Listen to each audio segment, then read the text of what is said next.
शिव पार्वती महलों में क्यों नहीं रहते थे।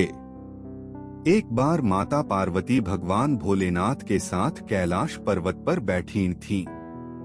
तभी उनके मन में विचार आया कि सारे देवता सुंदर महलों में रहते हैं, जबकि मेरे पति तो देवों के देव महादेव हैं, फिर भी मैं इस कैलाश पर रहती हूँ।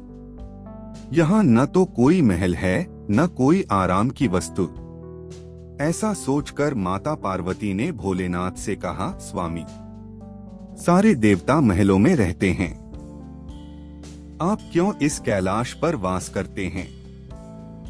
आप भी हमारे लिए एक भवन बना लीजिए ताकि हम भी आराम से रह सकें।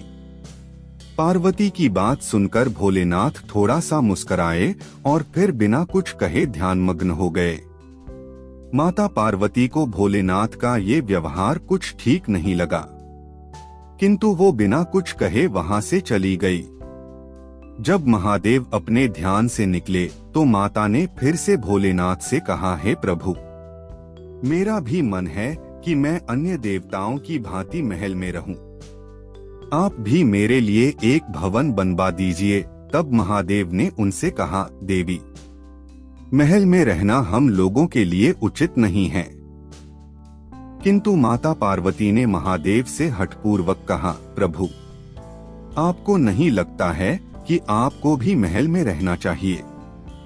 आपका महल तो स्वर्ग में बने हुए इंद्र के महल से भी उत्तम और भव्य होना चाहिए। अब तो हमें महल बना लेना ही चाहिए। महादेव ने माता पार्वती को बहुत समझाया।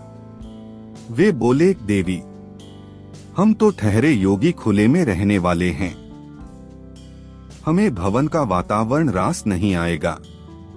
हमें तो महल में भी चैन ही नहीं मिलेगा, क्योंकि महल में रहने के बड़े नियम और बंधन होते हैं। किंतु माता ने तो मन में विचार कर लिया था कि अब महलों के बने बिना वो नहीं मानेगी। वो बोली, हे महादेव, जब सारे देव महलों में रहते हैं तो फिर महादेव क्यों बर्फ की चट्टानों पर रहें? पार्वती के इस हठ के आगे देवों के देव महादेव को भी झुकना पड़ा। तब उन्होंने इस कार्य के लिए स्वर्ग से विश्वकर्मा जी को बुलवाया और उन्हें ऐसा महल बनाने को कहा जो तीनों लोकों में किसी का ना हो। उधर विश्वकर्मा जी महादेव के आदेशानुसार भवन बनाने के लिए उपयुक्त स्थान की खोज में लग गए। स्थान की खोज करते हुए उन्हें एक ऐसा स्थान दिखा जो चारों ओर से पानी से घिरा हुआ था और बीच में 3 सुंदर पहाड़ थे। वो पहाड़ों पर तरह तरह के फूल और वनस्पति से ढके हुए थे। उस स्थान को देखकर विश्वकर्मा जी ने उसके बारे में माता पार्वती को बताया। जब माता पार्वती ने उस स्थान के बारे में सुना तो उन्होंने खुश होकर भवन बनाने का आदेश दे दिया। विश्वकर्मा जी ने भवन बनाने की शुरुआत की और अपनी विशिष्ट कला का परिचय देते हुए भवन के साथ साथ वहां एक सुंदर नगर का निर्माण भी कर दिया। वह नगर देखने में अति सुंदर था। विश्वकर्मा जी ने उस महल और नगर को सुंदर बनाने में अपना पूरा योगदान दे दिया था। जब उस महल को माता पार्वती ने देखा तो उनकी प्रसन्नता का ठिकाना न रहा। उन्होंने विश्वकर्मा को धन्यवाद देते हुए उनकी बहुत प्रशंसा की। विश्वकर्मा माता पार्वती और भोलेनाथ को प्रणाम करके अपने लोक को चले गए। घर बनाने का कार्य तो पूर्ण हो चुका था। अब माता ने महादेव से कहकर गृह प्रवेश का शुभ मुहूर्त निकलवाया। गृह प्रवेश के समय ऋषि विश्रवा आचार्यत्वा गया था। सभी देवता भी उस समारोह में आए हुए थे।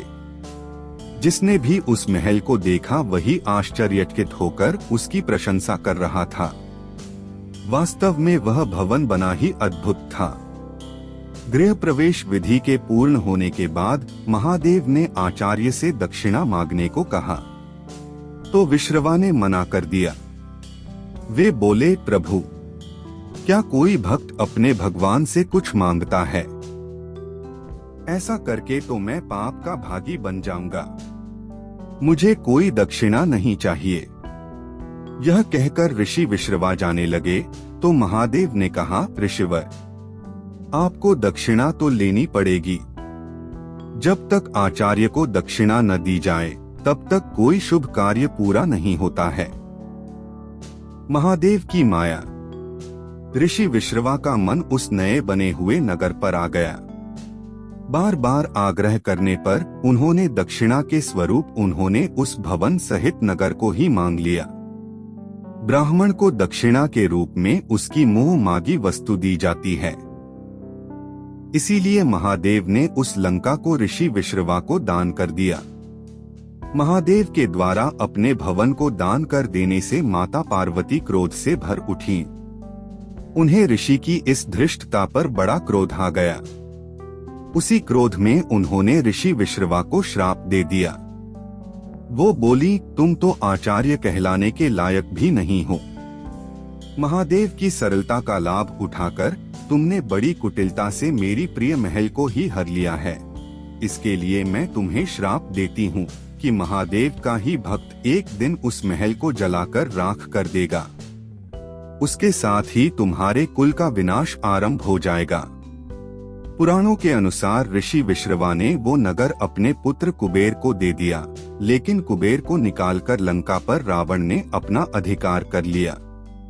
त्रेतायुग में शिव के अवतार हनुमान जी ने उस लंका को जला दिया और उसके बाद विश्रवा के समूल कुल का विनाश श्री राम के द्वारा किया गया। उस कुल में एकमात्र विभीषण ही श्री राम की शरण में होने के कारण बच पाए।